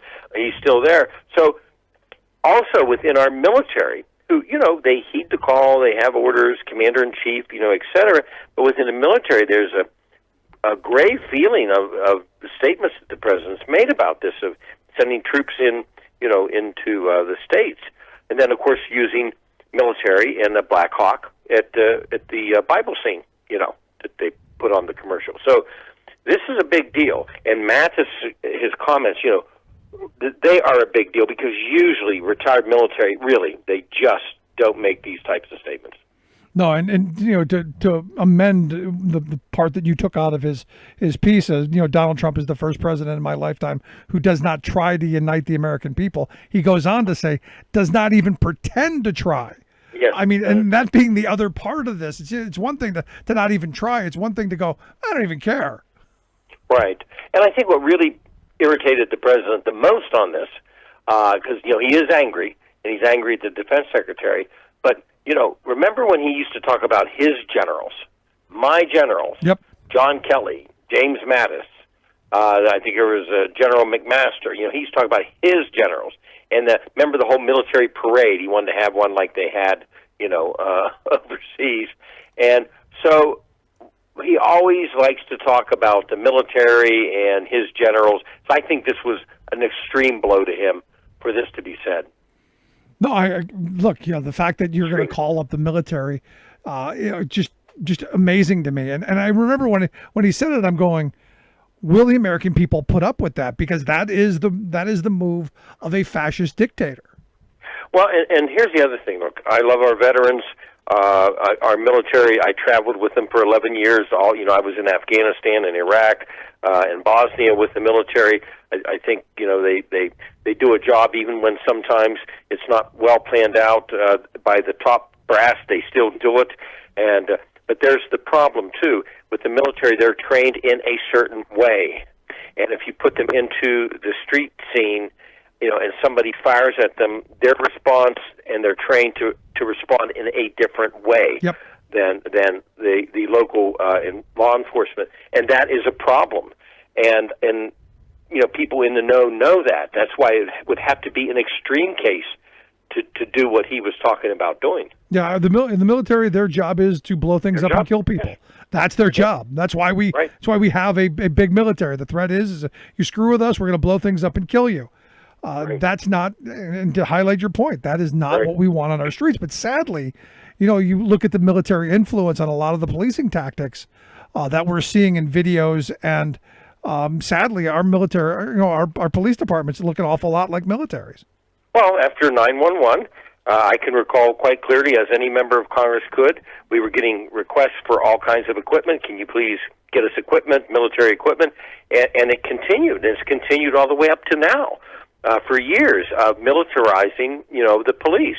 And something happens in a community, it's not the end of the world thing, but something happens, and you see almost like this tank-like device going down the street. And people requested that. And the feds handed this, as you know, Rick, the feds handed this equipment out like candy. No, my little podunk community, they've got a tank. I'm going, exactly, why do you have a tank? Somewhere. I'm sure we have a tank. That's the thing. That's what gets me. I mean, we've had this focus on looking at policing as military action, as war in the streets, instead of, just upholding our laws and being part of the community. Now, look, I understand it's a tough job. I understand that, it's dangerous, and we want to protect our policemen. But it just seems that, this kind of positioning only ratchets up and escalates bad situations. Right, and I think leaders, President Obama came out and made a point about destructive behavior. He did. And leaders have done that. Congressman John Lewis, civil rights icon, one of the great, truly great people, said, don't be destructive, be constructive. So people have made that statement, and those are types of statements that need to be heard by the leaders. But just to do the show of force, and not even bother trying to do reconciliation type of dealings as a president is just inexcusable. Yeah. And finally, yesterday, the big news coming out of Iowa, Steve King ousted in the primary. Thoughts? Well, yes. I dealt with Steve King like many people did. He would come up with ideas. I know a couple of them which we waste canned immediately in file number 13. He would just come up with bizarre stuff. He was bizarre. But you know what? It's like the saying, they're all bums, but I'm going to keep my bum, right? And for years he was kept. And I mean, there were Republicans that wanted him gone a long time ago. I mean, he was such an embarrassment, but they couldn't get rid of him. Finally, they stripped him after hideous statements, racist statements. They finally stripped him of the committees. And I think probably that was one of his demise. You know, he couldn't produce anything anymore, and he still tried to rely on all the statements and the racist and comments. But yes, he got beaten. I think he was truly shocked. You see, I don't think he was there of, I'm standing up for what I believe no matter what. I think he was there because he got away with what he was saying no matter what, until now. Yeah, well, good. Bye. Now I can only hope the guy who beat him is going to be better. I mean, my fear is that when you get rid of the devil, you end up with somebody who's going to be worse. And we will see, because it's a reliable Republican seat. There's no chance a Democrat's going to take that. So we'll see. Right. Absolutely. As always, Bob, I appreciate the time. Well, thank you. Thanks so much. Thank you. Our good friend Bob Ney. Going to take a quick break. Right back after this. Stick around. You're listening to The Rick Smith Show.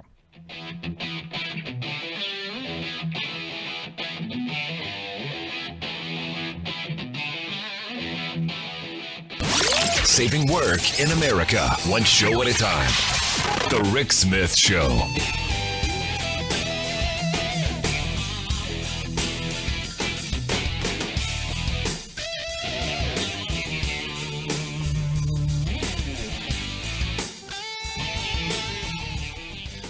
I'm Rick Smith, and this is Labor History in 2. On this day in labor history, the year was 1900. That was the day that the International Lady Garment Workers Union was formed in New York City by 7 local unions. While men held nearly all of the leadership roles in the early days of the union, most of the workers were Jewish women. One woman who rose through the ranks of the union's leadership was Fanya Kohn. She was a Russian Jewish immigrant who worked as a sleeve maker. She helped to organize an ILGWU local at her workplace in New York. By 1916, she was elected as a vice president for the union. She was the first woman to hold that position. She made labor education programs her top priority, helping to found a workers' university at Washington Irving High School. Distinguished professors visited and gave lectures. In 1920, the U.S. Bureau of Labor Statistics called the school, quote, the first systematic scheme of education undertaken by organized labor in the United States. Fanya expanded her educational efforts on the East Coast from Boston to Philadelphia, and to the West as far as Cleveland and Chicago. In 1919, 800 members had taken part in one of the courses. Classes included subjects such as public speaking, health, and literacy. Fanya helped to found the Brookwood Labor College in New York, the first residential workers' college in the United States. Fanya often met with obstacles within her union. She believed workers deserved a broad education that included stimulating culture and intellectual content. Many of the male leaders in the union wanted more narrow education focused on union matters. Despite this opposition, the ILGWU became an important force for social justice unionism within the United States labor movement. For more information, go to laborhistoryin2.com, like us on Facebook, follow us on Twitter at laborhistoryin2.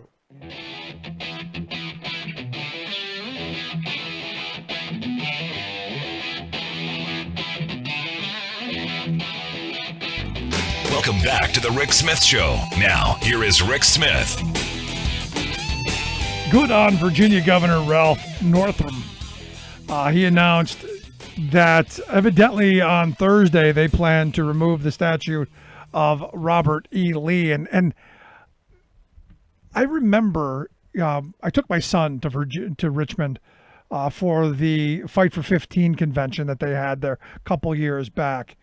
And there was this great march of all the people who were there, hundreds of people, and marched to this circle where there was a giant Robert E. Lee on a horse, this giant statue. And I remember going, this is exactly the wrong place to have this, because most of the people who were there were African Americans or minorities, and to have that at that place, and I understand it was the biggest place that you could find to hold the kind of people that you needed, but to have that statue overlooking that entire event just seems so wrong to me. So I'm happy to see that the governor is going to remove it and be done with it. And I think we should be getting rid of all of those statues that were placed all over the country to enforce racist beliefs and honor the people who were treasonous. we undo the treasonous past of this country. Get rid of all of them. Wipe our history of their treasonous behavior. Just my thought. We're taking a couple of days off. It's vacation time. I know, worst time to do it. It seems like every time I take a vacation, the world goes insane. And there's chaos, but this is long in the making and long due. We're going to go camping. I've never done that, so we're going to go out in the middle of nowhere and go camping. And maybe we're going to put something on a string and put it in the water as well, and we'll see if that catches us anything. But during our absence, we'll be playing our 2015 Civil Rights Tour, which seems quite appropriate for the moment that we're in. I hope you tune in for that and learn something from the history of the civil rights movement and labor's participation in it. Thanks so much for tuning in. We'll see you back here on the other side of vacation.